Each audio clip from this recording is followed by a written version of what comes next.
सुप्रभात प्यारे बच्चों। पिछली वीडियो में आपने पढ़ा कि किस प्रकार से जो सुखिया के पिता थे, सुखिया के पिता एक फूल की चाह कविता में सुखिया के पिता जात पात का भेदभाव होने के कारण अपनी बेटी की अंतिम इच्छा पूरी न कर पाए। तो बच्चों, आपने सोशल साइंस में पढ़ा होगा कि समाज जो है किस प्रकार समाज में वर्ण व्यवस्था थी, किस प्रकार से लोग ब्राह्मण, शूद्र, वैश्य, क्षत्रिय इस तरह से विभाजित थे जातियों में। तो निम्न वर्ग के साथ किस प्रकार से सलूक किया जाता था। तो आज हमने पढ़ना है 5वां पैराग्राफ। आइए देखते हैं कि आगे क्या हो। सभी ओर दिखलाई दी बस अंधकार की ही छाया, छोटी सी बच्ची को ग्रसने कितना बड़ा तिमिर आया। ऊपर विस्तृत महाकाश में जलते से अंगारों से झुलसी सी जाती थी आंखें, जगमग जगते तारों से। बच्चों कहते हैं सभी ओर दिखलाई दी बस अंधकार की ही छाया।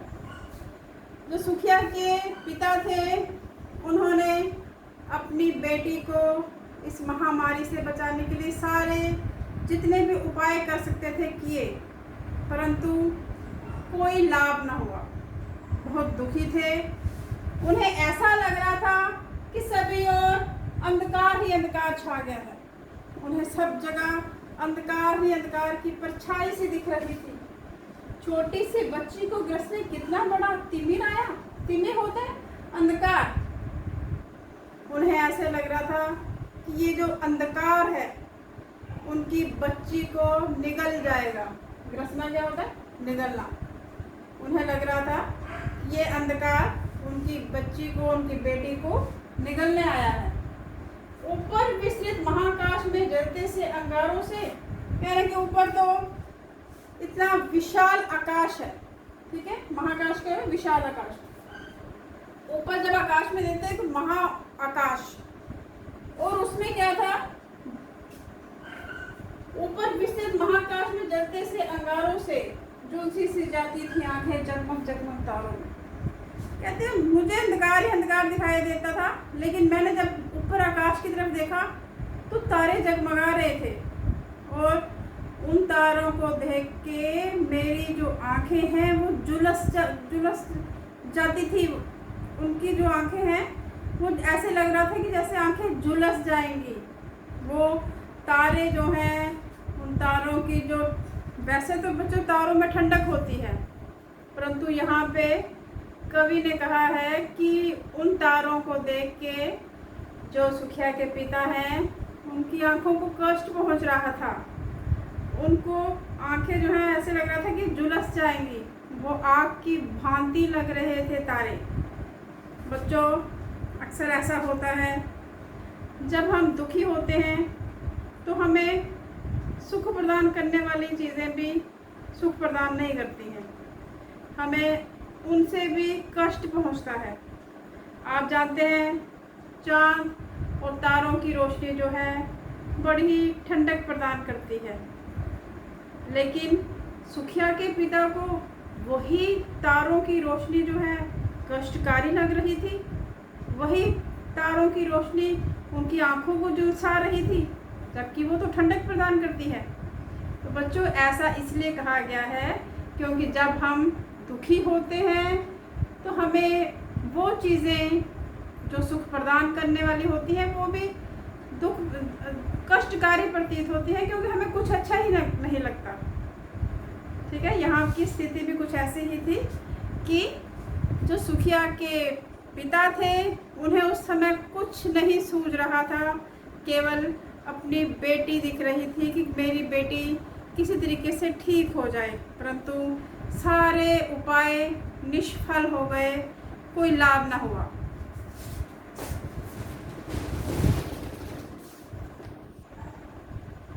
अगला पैराग्राफ देखिए।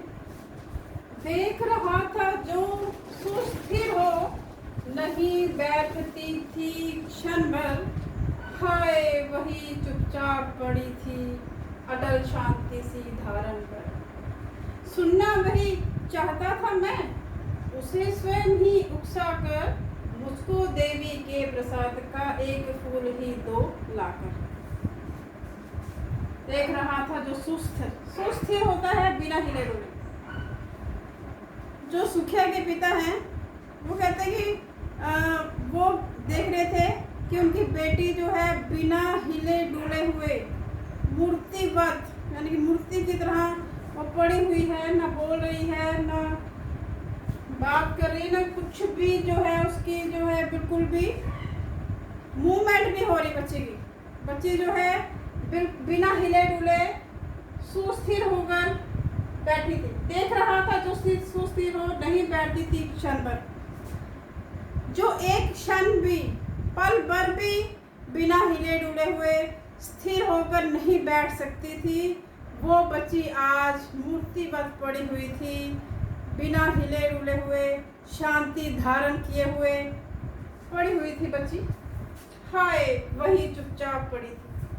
ये बच्ची जो है चुपचाप पड़ी हुई थी आज, ना वो बोल रही थी, ना वो हिलडुल रही थी, बिल्कुल स्थिर थी वो बच्ची, जो एक क्षण भर भी पल भर के लिए भी नहीं बैठती थी, टिकती नहीं थी, बाहर चली जाती थी खेलने के लिए। आज वो बात भी नहीं कर रही, शांति, लंबी शांति धारण करके वो लेटी हुई है। अटल होता है बिना, जो टल ना सके, शांति यानी कि लंबी शांति, ना टलने वाली शांति, कि इतनी लंबी शांति उसने, अटल शांति धारण कर ली उस बच्ची ने।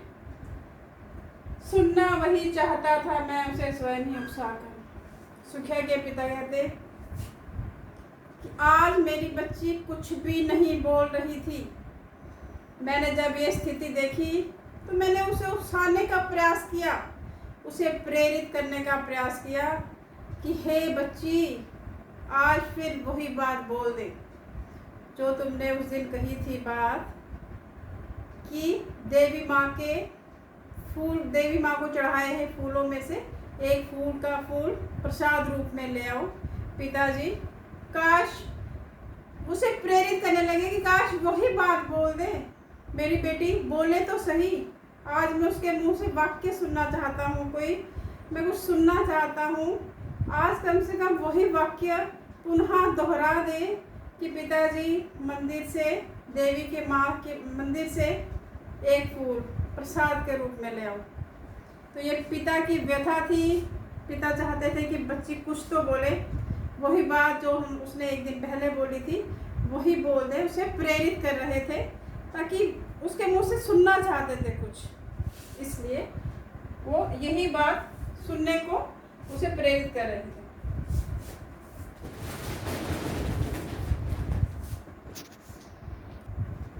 देखते हैं 7वां पैराग्राफ। ऊंचे शैल शिखर के ऊपर मंदिर सा विस्तीर्ण विशाल, स्वर्ण कलश सरसिज विहसित थे, पाकर समुदित रवि कर जाल। दीप धूप से आमोदित था मंदिर का आंगन सारा, गूंज रही थी भीतर बाहर मुखरित उत्सव की धारा। इसमें कवि ने मंदिर के सुंदरता का, उसकी विशालता का वर्णन किया है कि ऊंचे शैल शिखर के ऊपर, शैल शिखर क्या हो गया, पर्वत की चोटी पर जो मंदिर था वह ऊंचे पर्वत की चोटी के ऊपर था। मंदिर सा विस्तीर्ण विशाल, विस्तीर्ण हो गया बहुत फैला हुआ। मंदिर जो है ऊंचे पर्वत की चोटी पर था और बहुत बड़ा था, बड़ा बहुत ही विशाल मंदिर था। स्वर्ण कलश सरसिज विहसित थे। स्वर्ण कलश जो मंदिर के ऊपर, जो आपने देखा होगा सुनहरी रंग का गोल्डन होता है, जो मंदिर के शीर्ष पे, मंदिर के ऊपर होता है स्वर्ण कलश। आपने देखा होगा बच्चों कि मंदिर के ऊपर एक सोने का कलश, घड़ा टाइप का पड़ा होता है वो। तो आप कभी कहते हैं कि सोने का जो कलश है, स्वर्ण कलश जो है, सरसिज विहसित थे, पाकर समुदित रवि कर जा। जब स्वर्ण कलश पर रवि की किरणें, सूर्य की किरणें पड़ रही थी जब, तो उसने वो बहुत ही सुंदर लग रहा था। ठीक है, बड़ा ही मनोरम दृश्य लग रहा था। ठीक उसी प्रकार जैसे सरसिज होता कमल। ठीक है, सरसिज क्या हो गया? कमल। कहते कि वो ऐसे ही सुंदर लग रहा था, ऐसे ही जब सोने के कलश पर सूर्य की किरणें पड़ रही थी, उसी तरह से वो मनोरम लग रहा था, सुंदर लग रहा था। जिस प्रकार से कमल पर जब सूर्य की किरणें पड़ती हैं तो कमल जो है वातावरण को प्रसन्न चित्त कर देता है, उसी प्रकार से सोने के कलश के ऊपर जब सूर्य की किरणें पड़ रही थी तो वो भी वातावरण को बड़ा ही प्रसन्न चित्त बना रहा था। बहुत ही सुंदर दृश्य नजर आ रहा था। दीप धूप से आमोदित था मंदिर का आंगन सारा। आमोदित होता है प्रसन्न चित्त। वातावरण जो मंदिर का था, मंदिर में धूप दीप अगरबत्तियां जल रही थी। जो धूप दीप अगरबत्तियों की जो महक है, उससे वातावरण जो है बड़ा ही प्रसन्न चित्त हो गया था। बड़ा ही आनंद पूर्वक जो है वातावरण हो गया था, अच्छा लग रहा था बहुत। मंदिर का आंगन सारा गूंज रही थी भीतर बाहर मुखरित उत्सव की धारा। पहले तो धूप दीप अगरबत्तियों से की महक से वातावरण बहुत ही प्रसन्न चित्त हो गया था, बहुत ही अच्छा वातावरण हो गया था। और साथ ही साथ भगत जनों की, जो भगत हैं यानी कि जो भक्त वहाँ पे पूजा कर रहे थे, उनकी जो पूजा करने की जो ध्वनि थी, जो मंत्र उच्चारण की ध्वनि थी, उससे बड़ा वातावरण जो है बहुत अच्छा हो गया था।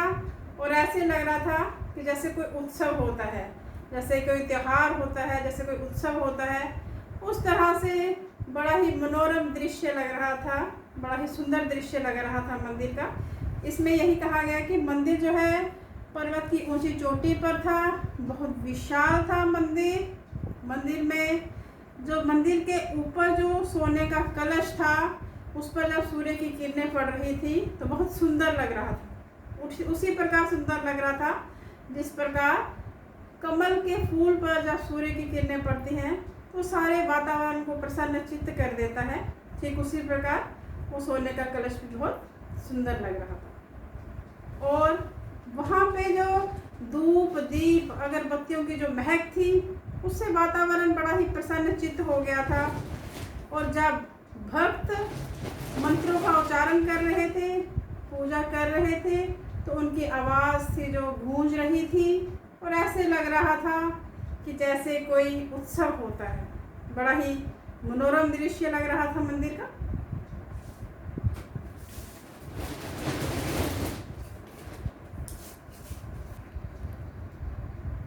आठवां पैराग्राफ इस प्रकार है। भगत वृंद मृदु मधुर कंठ से गाते थे भक्ति मधुमय, पतित तारिणी पाप हारिणी माता तेरी जय जय जय।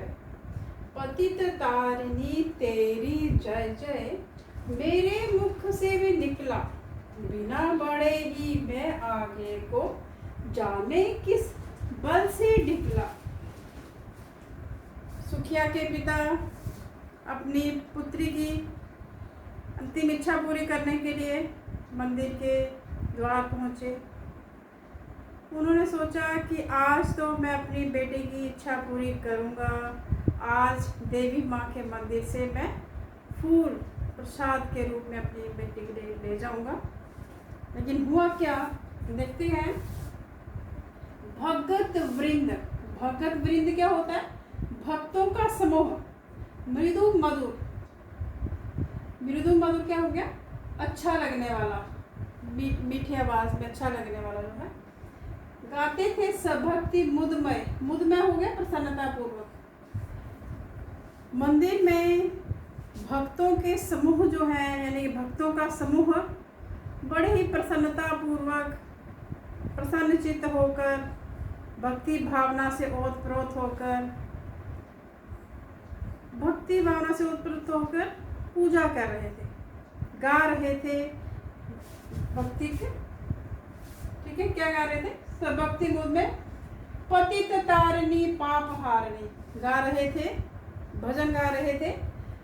पतित तारिणी, पापियों को तारने वाली, पाप को हरने वाली, माता तेरी जय जय जय, पतित तारिणी तेरी जय जय, ठीक है।